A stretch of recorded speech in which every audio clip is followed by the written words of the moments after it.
নমস্কার বন্ধুরা, অরুন্ধতী রান্নাঘরে আপনাদের সবাইকে স্বাগত। আশা করি সকলেই ভালো আছেন।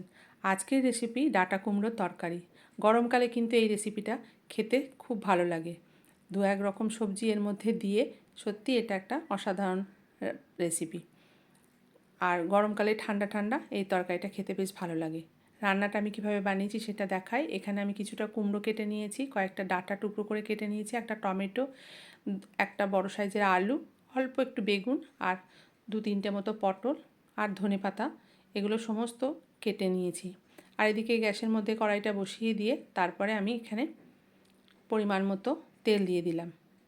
তবে আমি এখানে ডাঁটাটা আগে একটুখানি ভালো করে ভেজে তুলে রেখে দেব। আমি যদি সবজির সাথে ভাজি তাহলে কিন্তু ডাঁটাটা একদম গলে যাবে আর পুরো ভেঙে যাবে।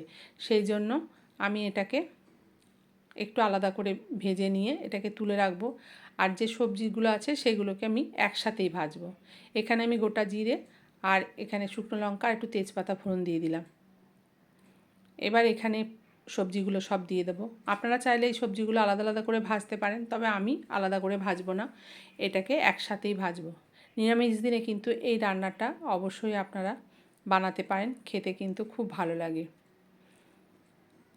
এখানে আমি সমস্ত সবজিগুলো একসাথে দিয়ে দিলাম। এবার এটাকে ভালো করে নেড়ে নেব। আর তারপরে আমি এখানে হলুদটা দিয়ে দেব আর স্বাদ মতো নুনটাও দিয়ে দিলাম। এবার এটাকে এখন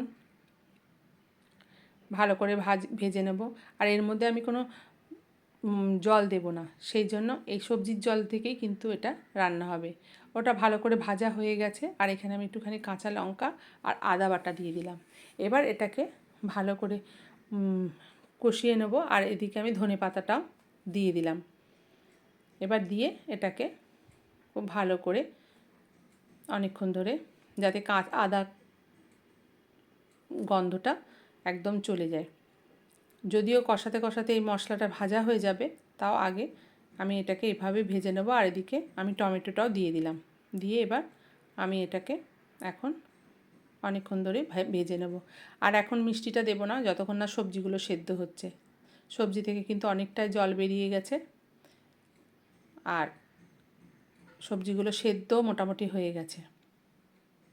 এখনও পর্যন্ত অনেকক্ষণ ধরেই এটা নাড়তে হবে। আর এবার আমি এখানে ডাঁটাগুলো দিয়ে দিলাম। ডাঁটাগুলো এবার দিলাম কারণ এর সাথে এবার যতটুকু নাড়া হবে তার মধ্যে কিন্তু ডাঁটাটা সেদ্ধ হয়ে যাবে। এটার মধ্যে জল দিলে কিন্তু সবজির টেস্টটা একদম নষ্ট হয়ে যাবে। সেই জন্য একদম জল না দিয়েই রান্নাটা করার চেষ্টা করবেন। দরকার হলে ঢাকা দিয়ে দেবেন বেশি সবজি থাকলে। এবার যেহেতু সবজিগুলো সেদ্ধ হয়ে গেছে সেই জন্য আমি চিনিটাও দিয়ে দিলাম।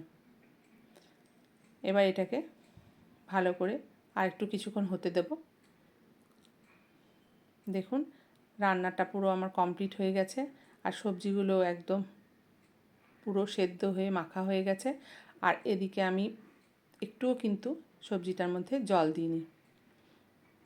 এটা কিন্তু সত্যি খেতে খুব ভালো লাগে।